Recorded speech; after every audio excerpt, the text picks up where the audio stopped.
Everyone. I have a special guest with me today, Matthew Cicanese, and he'll be talking about different things like photography, disability, teaching. This guy is doing a bunch of stuff, okay, basically. So, right, first I'm going to do an introduction for you, Matthew. Matthew is an award-winning wildlife photographer, YouTuber, podcast host, and founder of the Litmus Collective, an online creative education community that guides creatives on how to create new opportunities through curiosity. A deaf-blind meningitis survivor, his interest in conservation and biodiversity bloomed at a young age. As if all of that isn't enough, Matthew is also a Forbes 30 Under 30 and a National Geographic Explorer, currently working as a course instructor in diversity, equity, and inclusion through Electives, a live learning platform for employees. So, Matthew, how are you doing today? Hey, Juana. I'm doing well. Thank you so much for having me. How are you? It is my pleasure. So, Matthew, I wanted to ask you, hmm when did you first pick up a camera and start taking photos? And at hmm what point did you think you wanted to teach others how to build a brand through photography? hmm So I first got involved with photography. I first picked up my camera when I was just a young boy. I was 14 and I'm currently 31, going on 32 this summer. And when I was 14 and picked up that camera, it was like on Wizard of Oz when she opened the door. And not having my left side of seeing and my right side of hearing, the camera kind of opened those doors for me again.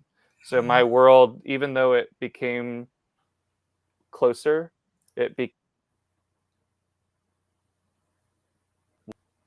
and when I found the camera was like this way I could take it with me on these adventures and then share those backyard adventures as a kid. People would say, "What is this?" And I would say, I think it's this, but I'm not sure. I'd love to know like the clockwork behind. I went for a science degree after watching Bill Nye the Science Guy and Steve Irwin and all these really great educators during the 90s and early 2000s. I said I want to learn science because all these amazing storytellers I saw around me that also used cameras, they didn't study photography. They studied what they loved in the world. And what I loved was turning over those rocks and logs in my backyard and seeing that kind of mosaic of life underneath. And when I found the camera, it was like, oh my gosh, I can share this world. Um, Science taught me what all of it was, but when I became a storyteller, my heart was set on fire. So at the end of my journey with science, formally studying it, I learned I'm not a scientist, but I can still love science. So I used science as a bridge to becoming a storyteller. And that's when things really got fun. Yeah. Are there any bugs or animals that you're very afraid of? Oh, for sure. I love all animals and I respect them. I'm not the biggest fan of large and fast spiders, mostly because Yeah. family influence, right? Like I was really young and we grew up in the woods and we get the occasional Oh, large fast spider. Well, my mom and other people generally in my family don't like them either, and I was kind of conditioned to not like them as a kid. So now I've learned there's some really cool ones out there. Actually, I might be able to pull up a picture on my tablet here if you'd like me to. Um, so much so that they can blend in with the bark of a tree and you can't even see them. Like I yes. have been so incredibly fascinated. Have you seen like the camouflage spiders before? I think I have. I've seen so many different creatures. I mean, there's a praying mantis that looks like a leaf. Oh There's yeah. the praying mantis. The tail looks like a leaf. And it totally, and it has the same color as a leaf. It's some kind of praying mantis, I think. Oh Right? wow. Yeah, really interesting. So, did you find that picture? You said you're I going to show a picture. Yeah, I think I'm close. I don't want to distract too much. I this is a fun thing we can talk about too. I have ADHD. So as somebody who loves so many different Ah, topics, I was that kid that I wanted to study science and be a dentist and be a cook and all these other things, but when I asked myself, yeah. Oh, he may have disconnected himself. Let's get you back on, Matthew. Hello. "Hey, can you hear Can me?" you hear me? Yeah, I can hear you. I can see you. Okay, cool. I won't worry about the other picture. I think maybe it was fighting with the internet, so Oh, yeah. Maybe. So, this so is so much fun, Rana. Thank you so much. yeah. I like to keep it more casual for lives, Yeah. There's so many lives. You know what? I think I'll leave the professional lives to other people. But Mhm. every life should serve a purpose. So we will be talking about disability and neurodiversity. So Mhm. Matthew, someone left commented earlier. Oh, it's Ilya. Hey, Ilya, Ilya. Jessica says, I love a praying mantis. Hi, Ilya. Yeah, I really like them too. I've taken photos of them actually, and this is Oh, wonderful. they're fascinating. They're really fascinating. Thank you for joining us this morning. So I wanted to ask you, Matthew, Mhm. about your skin condition. You've talked Mhm. about this on on your YouTube channel.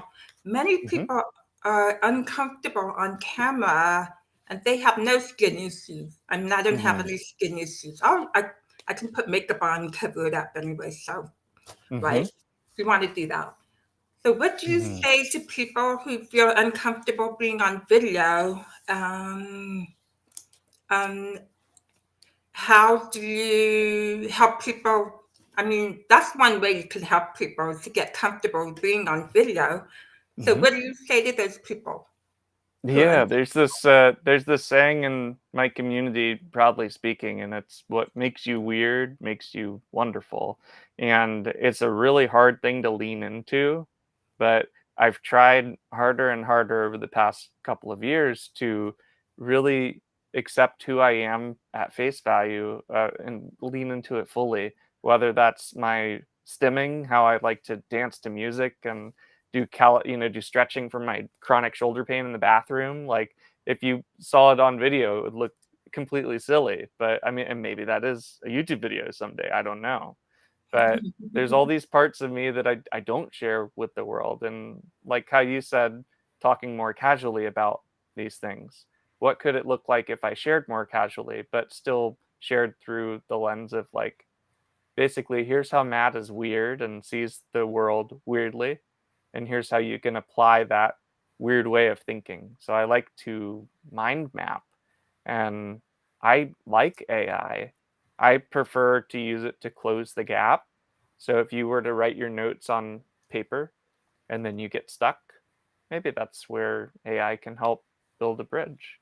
Um, Little things like that. My tinkering brain is what I'm learning to share more of, and um, trying to share it in a way that is more useful to the community instead of just here and gone. So you won't see me too much on Instagram right now because I'm swimming in the thing. I'm out in the world trying to do the action and I'm doing it. It's just it's taking 90% of my cup and then I'm only left with that other 10%. So I have to choose, is it self-care or is it getting an Instagram post up or LinkedIn or whatever. So even though my my Mhm. newsletter for Yeah. Matt's Mind Palace on LinkedIn, I was so excited to start. I'm like, whoa, LinkedIn newsletter feature. I've only done one, but I marked it as a daily. So it's one of those overcommitment things. But I'm just so excited to show up and share. But I also want to do it through that filtered focus, is what I call it. So. Yeah. So do you say that?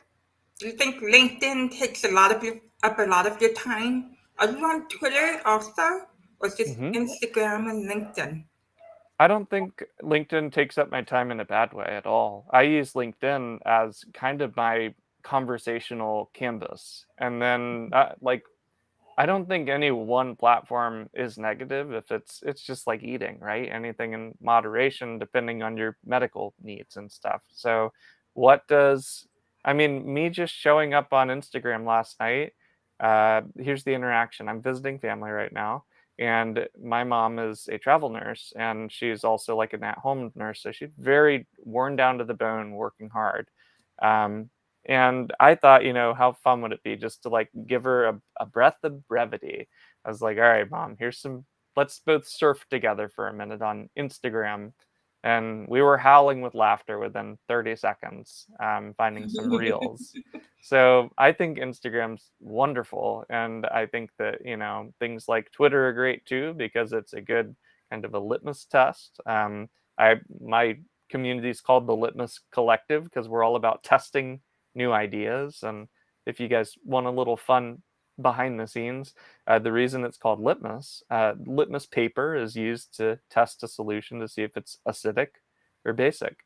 If it is one or the other, it'll turn red or blue. So that's my brand's colors representing that. And then litmus paper is actually made of lichen. So these little mint colored lichens that grow on the bark and rocks, they're like my favorite thing in the world. And it's pretty cool that that's what they use to do a test to determine, what should we do next kind of thing. Yeah, I love the idea that you created this community called the Litmus Collective. And what's going on in there right now? I You're think it's one of growing a those community situations. there, right? Yeah, I've started a really long form conversation. The people that are there have been there a while, but it's a pretty quiet space, to be honest. So my question becomes, how can I use that forum that I have off of these other platforms? It's its own platform, and use that quiet learning space as kind of a next step for conversation. So whether that's people tuning in today or otherwise, like people that I meet at events for speaking and art galleries or a keynote, people that want to activate this curiosity. What would that look like in this quiet, closed community? So that's what I'm trying to bring together. And it's interesting because I originally had thought of it through the lens just of photography, and maybe I'll keep it as that, but maybe I'll open the door a little wider and say neurodivergent storytellers. And I don't know, that could be a way for the forum to have a little bit more expanded thought that goes beyond just the picture. So you had asked me, when did I become a storyteller? And I think that moment was when my camera, my curiosity, and my creativity blended together through the lens of science. So without having that first clickable run around the yard, kind of get 90% duds, but get that one amazing shot that told me, yeah, I'm a photographer. And then what I take a picture of. All right, well, let's go study it. Oh, well, now I know that ladybug right down the road that told me I'm a photographer. It was doing this really cool cycle of ecology that now I understand because of that science degree. But Matt, don't tell us about the photosynthesis and the, words between the lines. We're not scientists. Okay, let's zoom out. Let's get the macro observer or micro observer and the macro thinker. That's kind of what I tell people. So we look at it through the micro like a scientist, and we ask questions and explore deeply. go 10,000 feet deep. And then macro thinker, we go 10,000 feet up. What does it look like through a more normal conversation? So here's this ladybug doing this really cool thing. Well, maybe I've been killing them in my garden if I'm the average person. But if I see Matt's story can teach me, like, oh, I didn't understand the science paper, but I can understand this story. So Yeah, I never kill ladybugs. They are me so neither. cute. And when one lands on me, I mean, they're pretty rare here. I'm in New Mexico. So Oh, wow. they're pretty rare here, so I don't really see them. But whenever I do, I put them somewhere. Well, I think we had one in the house once. So I went and put it outside on our plant. And that's what I do, but I never kill ladybugs. I think that's kind of mean, killing a ladybug. They're so cute anyway. Yeah, I So, think so too. I was with my grandma in the mountains once, though, and there were so many in the cabin that we were at. Like, they were in the fan and stuff. And she's allergic, so she was sneezing and her eyes were like, oh it was pretty no. bad. But yeah, it's like, I've never heard of ladybugs doing this. So, but it's interesting Oh, that's because, and that's something to think about because, like, ladybugs don't make my eyes itch and make me sneeze. So when I got to the cabin, I thought it was neat. I was like, how cool is this? But my grandma, Nan, she was like, oh no, this is my worst nightmare. So oh, this is interesting to think about inclusion because if I show up to work at a 9 to 5, which I've never had formally, like at an office setting, but if I were to show up there and maybe I didn't have the accommodations I needed, just generally day to day, but those are extra for the average neurotypical situation, maybe, yeah, then that's going to give me that ladybug response. Like, oh, this office is so cool, says the average person. But maybe the fluorescent lights there's so many of them that it just sensory overload in 5 minutes flat or yeah, anything else. So what do you think? yeah. I don't know whoever thought fluorescent lights in an office were a good idea. They last a long time, I guess. Is that why they have them? I don't know. Maybe But energy or no one something, looked, but yeah, probably energy content. LED though, much nicer on the brain. Yeah, So yeah. But but my last job, I asked them to because our office, our cubicles, we had fluorescent lights, and so I asked someone to take out the light bulb that was right above my desk because it was so bright and distracting. So they took it out, and it was so much better. So at least I had that option, didn't have this blurring absolutely. light. Yeah. So I that leads call it me, a sensory sanctuary in my corporate training. Like, we yeah. talk about how to make a sensory sanctuary, whether that's at home for a work from home situation or you're in the office. Like you said, can you take out a light bulb? Maybe you can't, but you can buy a piece of that, um, the color tint for photography.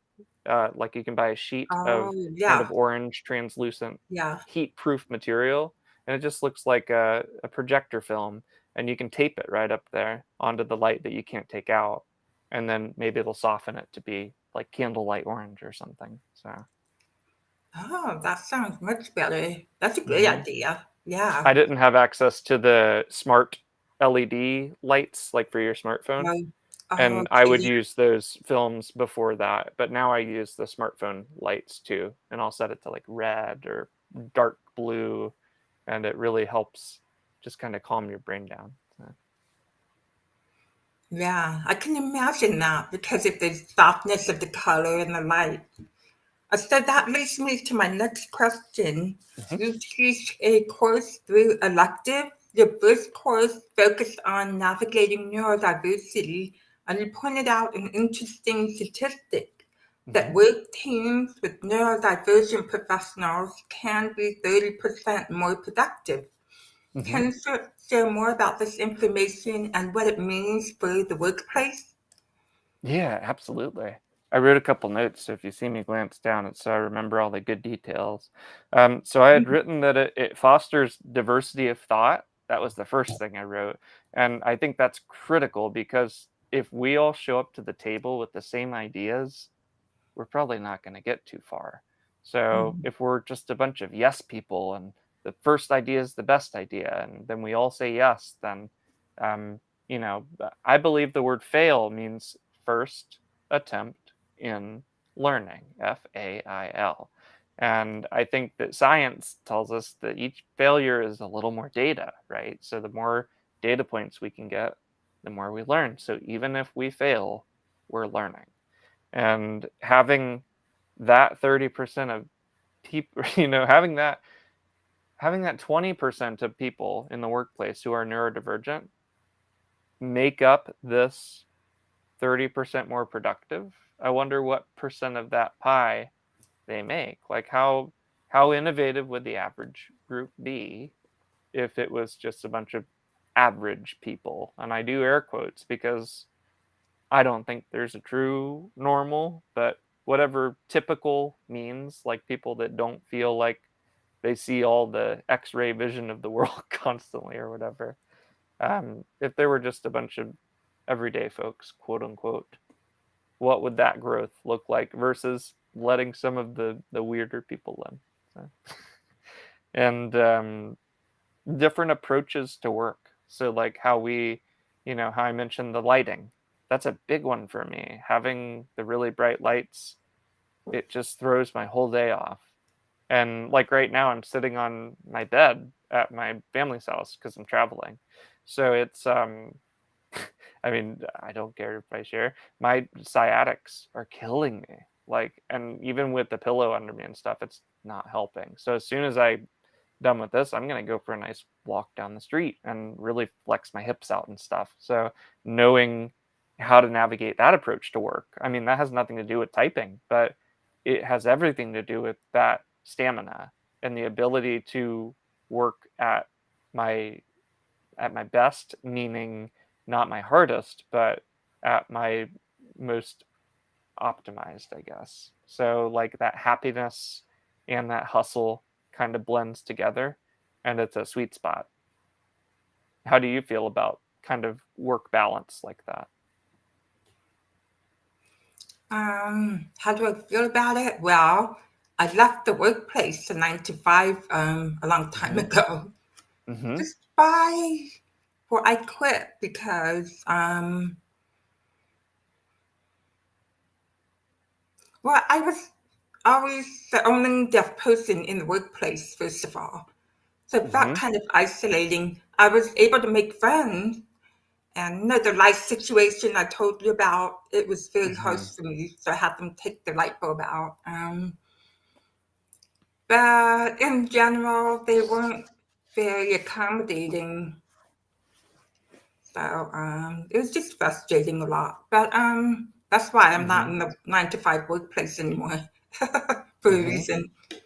So, but Have you noticed? yes, Mm-hmm. Mm-hmm. the thing I miss is making friends at work. So Yeah. the social aspect was good. So that's the downside of working for yourself, is being more isolated. So Mm-hmm. go Well, it's ahead. great to make a new friend here today. So. You too, Matthew. It's great talking with you. So you're teaching this course on navigating neurodiversity. What has been the response so far Mm-hmm. to That's a this great course? question. So, in teaching this kind of live learning corporate workshop, this course has helped people in the workplace of all different levels, whether they're executive leadership, management, or the everyday staff, see that our differences are not deficits, whether or not we label ourselves as neurodivergent.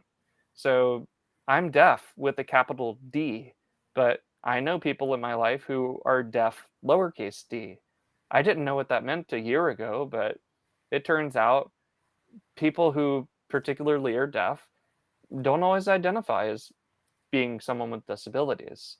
So, how we learn to navigate what we see our world as through that lens, that'll help us navigate the world better. So my goal with this workshop is I share people my story. I tell them, I'm a meningitis survivor and became deaf and partially blind. And here I am at grade school, college, and adulthood facing different challenges in communication, um, productivity, self-confidence, all these different areas of growth that I've had to adapt and evolve over the past 3 decades. So now I've realized, oh, I can just show them how I'm weird and what's weird makes us wonderful. And then here's how you can apply that weird to make your wonderful happen too. Maybe they take a piece of it and go with it and they don't use the whole recipe. But that's fine. If they get one ingredient from the map book, then cool. I'm just hoping that I can show up to be that person that I had always wished showed up for me. Because, like you, I had some support, but I always kind of felt like the outlier. And whether it was my deafness or my neurodivergence that made me feel that way, my ADHD would always kick in and I'd overthink it. And then that lonely feeling would just feel worse. Um, I had plenty of friends and lots of acquaintances, but I had my close few. And I think those close few were also neurodivergent people, including my partner, Erica, of 13 years now. So she and I are both neurodivergent. And I think because we understand each other, we can navigate our neurodiversity better. So my workshop shows people, in work, in life, what does that look like with better navigation in place, better understanding? So I'm not sure if you've heard of these like the BuzzFeed style quizzes before. Oh, Kind of this yeah. fun, Yeah. like what Disney character are you? 16 personalities for like psychological personality. Like I'm an INFJ kind of thing. I'm the advocate, so I really show up for people and love to think through new things in new ways. And I thought, what would this look like if I could make kind of a Quizlet through one of these platforms, but for neurodivergent people. So I'm in the process of doing this fun quiz and it'll be ready soon. And then anybody will be able to go figure out like what their basically like their loose roadmap looks like non-medically, just for fun. Like what do you deal with in terms of how you communicate and where could you be better for different things of like self-care and stuff like that, loosely speaking, because I'm terrible about different stuff in little places and then it all adds up. So like a report card, kind of a neurodivergent report card. Yeah. Yeah, Or maybe I'm looking you forward don't know to if you that. are, Yeah. Oh, sorry. Where, where are you going to be putting this quiz up about Oh neuro? yeah. You all should check it out. It's called the Score app. And I'm new to the app. I have tried other similar quiz type of things.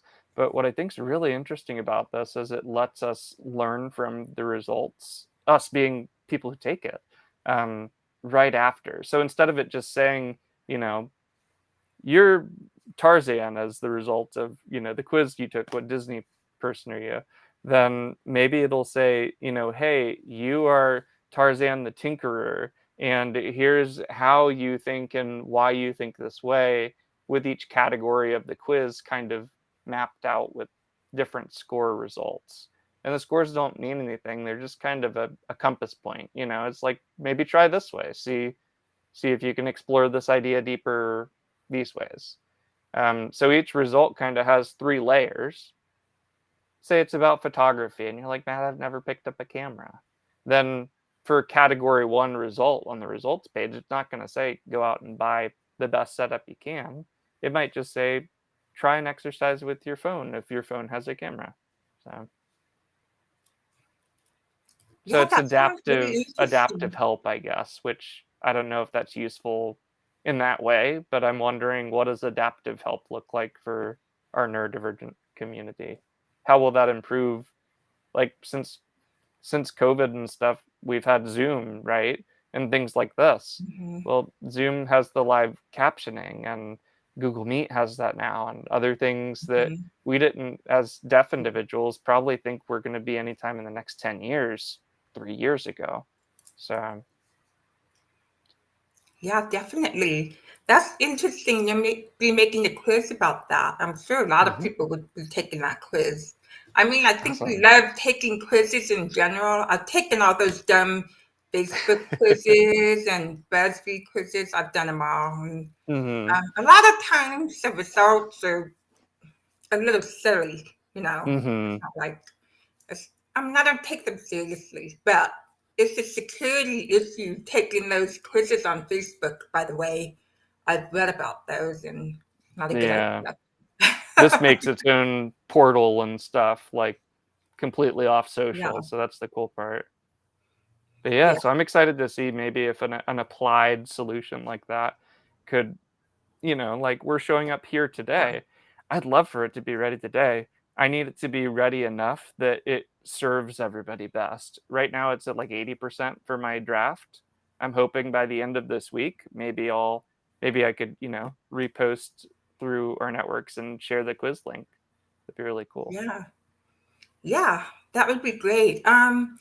Matthew, I'm wondering if, like, in the future, because you do this workshop now, do you see hmm yourself expanding into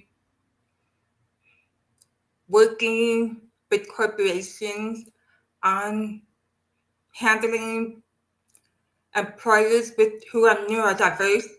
Is this something that you see yourself doing for like a longer term?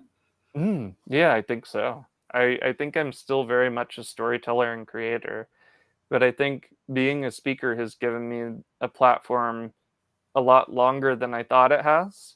Like, I've done speaking since sorry, I have itchy beard. Since I was in middle school. Like I did the Model United Nations trip and debate and stuff like that. And I've always thought having conversation is kind of what being human is most. So I think it's interesting that what I do with electives isn't speaking, it's workshop. Like I tell people, bring Yeah. your pad and paper or your pad and pen. It's time to, have some fun with it and figure this thing out. And the irony is a lot of times people are still having to do their job because it's like a lunch and learn. They're doing their thing, they're learning some new knowledge. And someone left a comment a couple sessions ago. They were like, Matthew, the irony, I'm sitting here, clocking in three different things at once and trying to catch these awesome moments too. So how do we find better balance overall? And I think that question echoes through everything I've done and want to do. So if I can show up as the thought leader on stage, and next I'd like to show up in the page. So I'm working on my first book. What questions is it going to answer? I'm Oh, kind of figuring that out. So if you've heard yes. of Chris Doe's Pocket Full of Dough, it's like a bunch of little vignettes, a bunch of little short stories and takeaway tips. I'd love to make an equivalent like neurodiversity book, but for your back pocket. Just some different little Oh, snippets of, yeah. you know, Yeah. and then maybe later do a deep dive of like my weird journey, just more auto bio style. But this first thing, I wanted it to be actionable, like a Rectus journal, but for neurodivergent Mhm. people. Right, So, right. That sounds great. Like a back pocket, like a handbook, like a yeah. Oh, mini and handbook that you can put in your purse in your back pocket. That sounds like yeah, a good idea. not to say neurodivergent people can't use that other book I mentioned. It's just the idea that like these specific topics, I wonder how we could frame them through a Yeah. very interactive style, figure it out and go out in the world with it kind of thing. So Oh, yeah, so I okay. thought it was like it'd be really cool if we had like the forum and then the Quizlet and then the workbook. Mhm. What would those how would those help people? I'd like a notebook too, like a journal style thing that's a little more open. Doesn't have as much text and direction. What would those four things look like if they were talking to each other, where people are at and where they could go? So Yeah, that sounds like a good plan, Matthew. Thank you. That sounds I great. never thought I'd be leaning deeper into this, but when you ask me if it's a long-term thing, it's like that talks to everything else I've ever done. So I think that's probably the smartest thing to lean into in terms Yeah, of my happiness and purpose and focus. So, yeah, definitely. So I wanted to ask you one last question. As a of course. deaf-blind meningitis survivor, can you give us a little background how you got meningitis and how your parents responded to it? Absolutely. So when I was just about, oh, you still there? Yes. Okay, sorry, just double checking because it completely switched windows on my PC. Yeah. Here we go. There we go. Okay. Whew, sorry. So when I was about a year old, I got a really bad ear infection, and it got to the Okay. point where it just became so gnarly that it was penicillin resistant meningitis. And after about a month of being in the hospital, I had been in the ICU for about 11, 12 days out of that. And I come out the other side of that having a few strokes, and I was only a year old. So that pretty much completely reset my cognition. Everything I learned from that first year went right out the window, and I was left without hearing and sight. So not only I don't know, like I was only a year, so I didn't know it happened, but it had fundamentally changed everything because even my speech, I had to go to speech pathology and things like that, um, just to learn to use scissors, and cognition things like this weren't as simple as the everyday person, but I learned to do them over time. And I learned to deal with the bullying, and I learned to deal with being different, and I learned to transform the obstacle of being different into an opportunity to be different. And that idea of Ryan Holiday, the obstacle is the way. So, how my parents dealt with Mhm. it, they were really young and they were pulled in a thousand directions. And I, I've interviewed my mom about it before, but it's actually the first episode of my podcast. So if you go to thecuriouslens.org, you can listen wherever you find podcasts like Apple and Spotify. But you can also go to that URL, and my mom's interview is the first episode. So she talks about some of the things they went through, and yeah, I made it kind of an NPR style um, sound design story from when I went to Duke. So Oh. so it's kind of a from the archive blended with more modern introduction from me. So Yeah. Yeah, yeah. I have to check that out. So how did your mom feel being on your podcast? Was she comfortable with it? Yeah, I think in at the time it was just us talking, and I was doing it for school. And then by the end of the school year, I said, Mom, this is a really important story. Can I share it with people? And she was like, Yeah, of course. And that's when I put it on SoundCloud through the school's account. And then I later put it on my own account. So That's great. I think I have the link for your podcast in the post below. awesome. Um, I should, I think I put your website and your LinkedIn account and your Wonderful. YouTube channel. It's on your YouTube channel, right? Your podcast. Okay. Yeah, yeah. I recently put it there as well. So I want to make it as accessible as I can. I don't have video podcast Yeah. yet, but my hope is in the next couple months, maybe I can do the podcast video as well. So Yeah. Yeah. Where do you see your podcast going? I With think I would YouTube? see, yeah, I'd love for it to talk to my YouTube. So like whatever adventures I'm doing over on YouTube, I like say I come visit you someday. What would it look like to make a YouTube video for fun and then make a podcast deep dive on the important things? So like today, I've really appreciated you asking me and giving me opportunity. What would it look like if I did that with you? So Yeah, that'd be great. It's all my pleasure, Matthew. I like talking with different people about different things they do.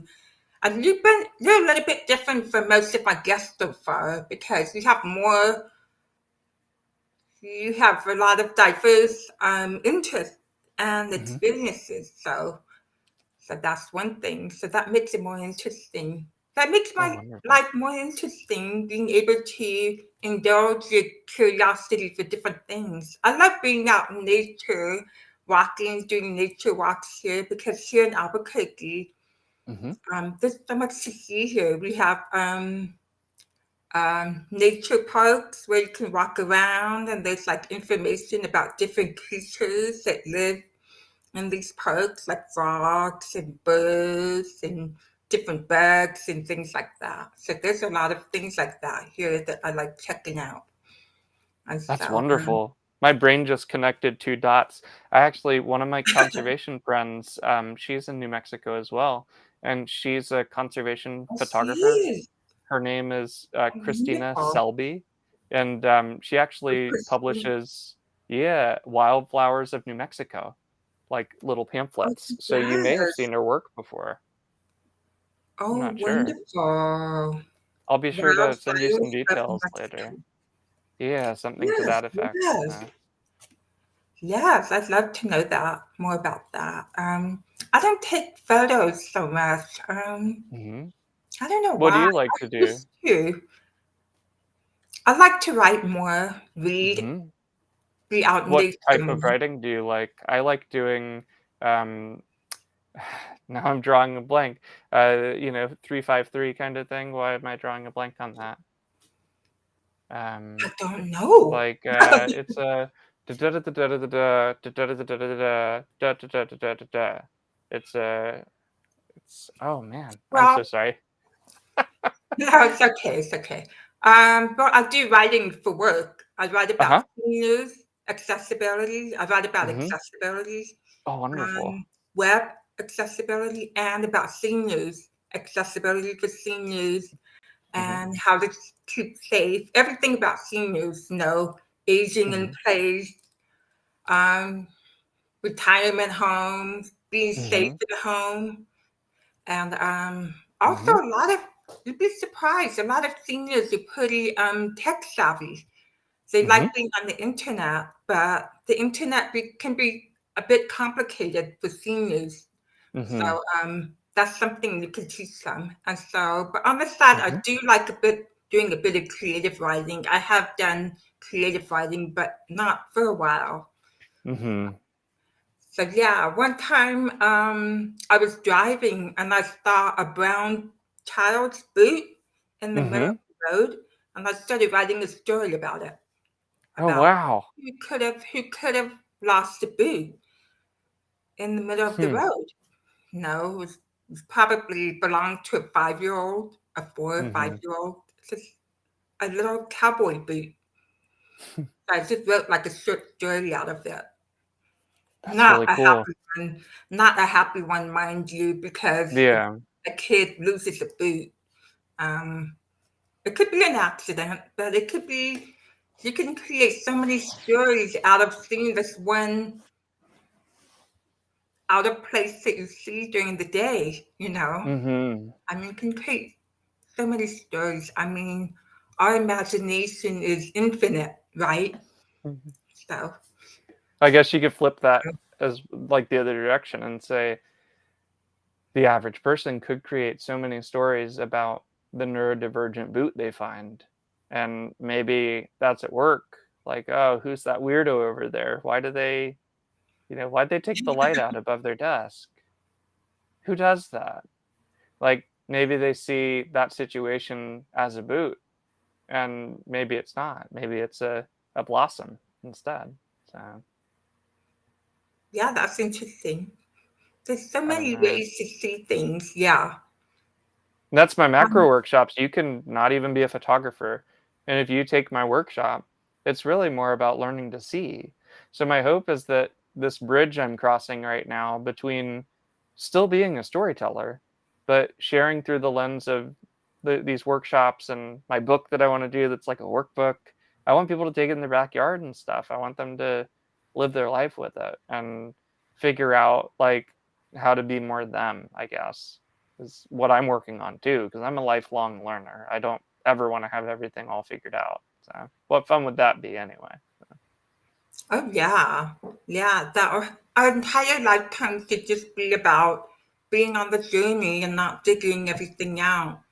We're never gonna know Absolutely. everything anyway because our lives are pretty short overall. 100%. So yeah. So doing Yeah. these workshops with electives, where do they send you? Do they send you to different places, or do companies have to sign up with electives? How does it work? Thankfully it's all virtual, so it's really easy on everybody for Oh, logistics and carbon footprint and all that stuff. I'm encouraging them to help me explore some in-person ideas, like say I'm in town at a campus. Maybe I can use that campus visit as an opportunity to do an in-person electives. So I know they've done some things like that before in other ways, but I haven't done it with them yet, so I'm excited to maybe explore that in the future. But yeah, for now, it's really cool. People go to electives.io, or they can check my website out to kind of get a springboard start. And they'll learn that first course, kind of surface level, what I go into, like things we've talked about today. And what's cool is they can actually fully book me right on the electives.io site now. So Electives has been making their website really accessible and refreshing that content and keeping it up to date, and hoping to offer maybe a couple more topics in the future. But for now, I'm just excited to really polish up helping people who are neurodiverse better navigate their lives, and helping the average person maybe recognize when those neurodivergent people need that space and grace. So, and give the right support instead of just blindly offering it without reading the room of that neurodivergent person. So, right, right. I think that's the perfect ending for this chat, Matthew. Sharing what you hope people get out of electives and learning about neurodiversity and how to get along with different people, because all of us are different. But mhm. it's normal to mess up sometimes. There should be space for learning and messing up and learning from it and making a lesson out of it. So Mhm. what is the one thing before we leave? What is the one thing you want everybody to know who's watching? Yeah, I just want everybody to know who's watching that it's okay to have hard days, and it's okay to be different. And when you feel yourself needing to express yourself the way you know you need to, whether that's stimming or going for a walk, or leaning into your deep interests, like map drawing is what some people shared in a recent elective session. Lean deeply into that and don't sway from that. Don't let anybody rock that boat, and just be fully you is what I would encourage others to do. Right, I love that. Thank you so much for joining me this morning, Matthew.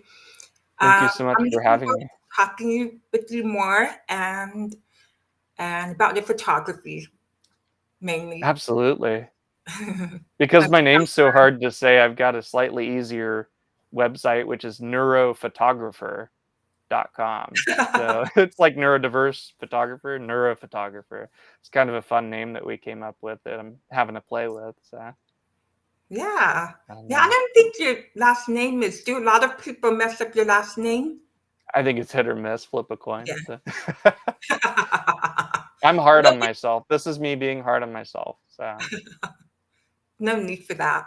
I bet people have a tougher time saying my last name than yours because my last puero, name is puero. Polio. I just say Polio, but if you say it's Italian, Uh-huh. but it's supposed to be a different spelling, but it's Hmm. Italian, but I'm only like itty bitty bit of Italian in me, so Hmm.